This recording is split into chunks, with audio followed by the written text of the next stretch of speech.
am Reza Shah, and I was an Iranian leader in the 20th century. I was born on March 15, 1878, in the city of Alast, a city with a population of around 1,000 people. Growing up, I lived with my mom. When I was a teenager in 1893, I joined the Cossack Brigade, and I became proficient in military tactics and worked my way up the ranks until I became a first lieutenant and later a captain.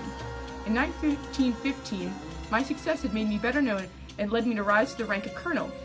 In my 20s, I helped expel the Russians from Iran, and I also helped overthrow the government and was placed to power for this. I became monarch after Ahmed Shah left. He ruled from December 15, 1925 to April 24, 1926, when I took over. I came to power during deep social and political chaos with a weakening economy in Iran. The government lacked stability and democracy in any form. The Qajar dynasty ruled before me. The Qajar left the Persian nation in a state of instability before I and the British took over. During World War I, the Soviets encouraged the Jengali guerrilla movement to fight against the central Iranian government. The Russian-backed guerrilla movement rose to power in the area, but they quickly lost power due to ideological differences within the Russian communists. After this fallout, I organized the Cossack Brigade and seized power. I aligned myself with Saeed Zika al-Din, a pro-British intellect, to stage a coup in 1921. The Qajar side maintained its title as shown, and actual power was given to Tabatabai. I was a minister and the commander of the army. Me and my government signed a treaty with the Soviets, allowing them to invade Iran if national security was threatened. This allowed the Soviets to invade Iran, to dethrone the Qajar, and promote me to power. I also allied myself with the Soviets and my new government. During this time, the Brits did not focus on Iran because they had other problems to deal with in India. Me and my regiment got rid of foreign-influenced political parties, and I also established a central government to control all of Iran. Once I came to power, I was not favored by everyone, but I was favored by, especially not my initial followers, because the switch from favoring a more constitutional government into favoring a monarch, because there was still a base of people that liked monarchs better rather than the clean slate that they had in Turkey. Nobody could do anything about it because of my militaristic control. My main focus was modernization and secularization. I followed the Turkish modernist movement led by Ataturk, especially feeling inspired after my 1934 visit. I wanted to be similar to Turkey, but I did not have quite the slate to start with. I envisioned a republic, but the clerics and traditional landlords did not support that type of government.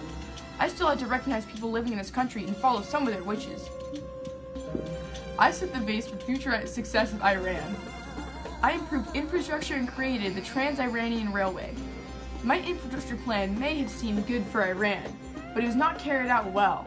The railway was completely financed by Iran, so it put some of the more important infrastructure improvements on the back burner. The new infrastructure may have created more jobs, but is also controlled by the central government. There was less strict oversight, so poor job conditions and corruption happened as a result. I also tried to disassemble any organized worker groups. I established an airline and industrial endeavors on the base of oil revenue. I secularized education and set up the University of Tehran. I did not only secularize schools, but I also tried to expand religious schools. I cared more for education rather than the division of secular and religious education. I also vastly improved healthcare. I also created a code similar to Napoleonic Code. I did not make women wear veils, and men did not have to wear turbans. I established smaller pieces of land to govern, creating a stronger local government that communicated with the newly expanded central government's bureaucracy. I also expanded the government and continued conscription.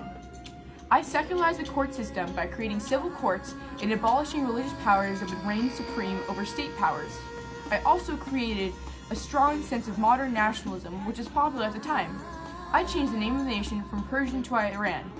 I also created a scouting movement for children to celebrate Iranian heritage. Different from Ataturk, I favor religion for the unifying power that came from it. Under my rule, oil was the main source of revenue. However, Britain had most of the control over our oil. In 1932, I tried to create a new agreement with the Brits, but they refused.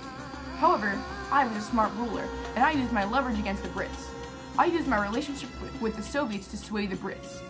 As the disagreements continued, the British worried because they'd lose favor with the Iranians and therefore profits as well as international influence. A new deal was struck, and we got a higher percentage of the money from our oil, and the British retained their monopoly on Iranian oil. I tried to get a third power involved in Iran's affairs, and that power was the USA, because the United States was distant and less than an immediate threat to control of Iran. The USA declined the offer, but I kept pushing to try and grant the American oil companies access. But then the Soviets had to be granted the same access, and thus a new deal was never made with the Americans. I was also in good positioning with the Germans, who helped Iran with more skilled workers. By the time World War II broke out, I declared Iran neutral, but this did not turn out well for me.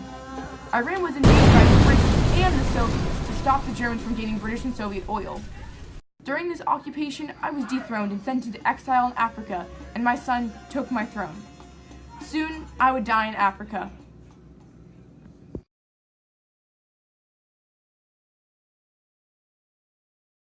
Reza Shah, he'll make you go, huh? Worked his way through the day to rise up the ranks where he would stay.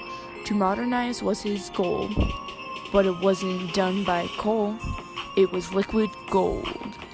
For the royal, it was Iranian oil. He was smart, by the way, made the Brits give away 20% oil profit. Do you think you could top it? He had the grit to deal with Great Brit, used the Soviets to get his pay. But his crown came crashing down. After the Second World War, he was exiled to the African shore.